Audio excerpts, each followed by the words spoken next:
ಪರಾಕ್ರಮ. ಪರಾಕ್ರಮ ಅಂತಂದರೆ ಬೇರೆಯವರಿಗಿಂತ ಹೆಚ್ಚಿನ ಜ್ಞಾನದಿಂದ ಸಾಗುತ್ತಾ ಅಂದುಕೊಂಡಿರೋದನ್ನು ಪಡೆದುಕೊಳ್ಳುವುದು. ಧರ್ಮವು ಯಾವಾಗಲೂ ಬದಲಾಗ್ತಾ ಹೋಗುತ್ತೆ. ಅಂತಹ ಧರ್ಮವನ್ನು ಪಾಲಿಸುವವ ಶ್ರೀರಾಮನು ವನವಾಸದಲ್ಲಿರುವಾಗ ರಾವಣನ ತಂಗಿಯಾದ ಶೂರ್ಪನಖ ಅತ್ಯಂತ ಸುಂದರಿಯಂತೆ ಬದಲಾಗಿ ರಾಮನನ್ನು ವಿವಾಹವಾಗುವಂತೆ ಕೇಳ್ತಾಳೆ. ಆದರೆ ರಾಮ ನಿರಾಕರಿಸ್ತಾನೆ ಹಾಗೂ ಲಕ್ಷ್ಮಣನನ್ನು ವಿವಾಹವಾಗುವಂತೆ ಸೂಚಿಸುತ್ತಾನೆ. ಕೂಡಲೇ ಶೂರ್ಪನಖ ಲಕ್ಷ್ಮಣನ ಬಳಿಗೆ ಹೋಗ್ತಾಳೆ. ಇದರಿಂದ ಶೂರ್ಪನಖ ಕಾಮರೂಪಿ ಅಂಥೇಳಿ ಗೊತ್ತಾಗುತ್ತೆ.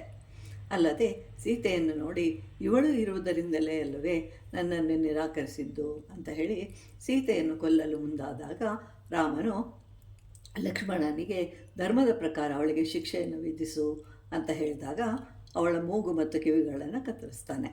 ಅಂತಹ ಧರ್ಮಾತ್ಮನಿಗೆ ಜಟಾಯುವಿನಂತಹ ಪಕ್ಷಿ, ವಾನರನಾದ ಹನುಮ ಎಲ್ಲರೂ ಸಹಕರಿಸುತ್ತಾರೆ.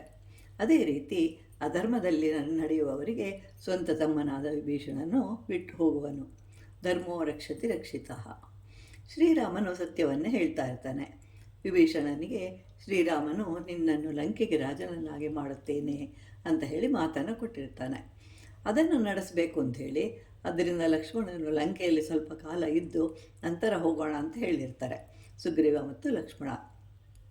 ಇದನ್ನು ತಡೆಯಲು ರಾಮನು ಲಕ್ಷ್ಮಣನಿಗೆ ಹೇಳ್ತಾನೆ, ಲಂಕೆಯಲ್ಲಿ ಭವನಗಳು ಚಿನ್ನದ ಕಂಬಗಳಿಂದ ನಿರ್ಮಿಸಿ ರತ್ನಗಳನ್ನು ಹುದುಗಿಸಿರಬಹುದು. ಆದರೆ ಅಲ್ಲಿ ನನ್ನ ತಾಯಿ, ನಿನ್ನ ತಾಯಿ ಎಲ್ಲರೂ ಕಾಯ್ತಾ ಇರ್ತಾರೆ.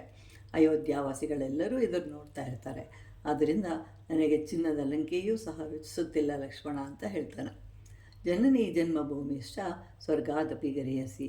ಅಂದರೆ ಹೆತ್ತ ತಾಯಿ, ನಾವು ಜನಿಸಿದ ಸ್ಥಳ ಸ್ವರ್ಗಕ್ಕಿಂತಲೂ ಹೆಚ್ಚು ಅಂತ.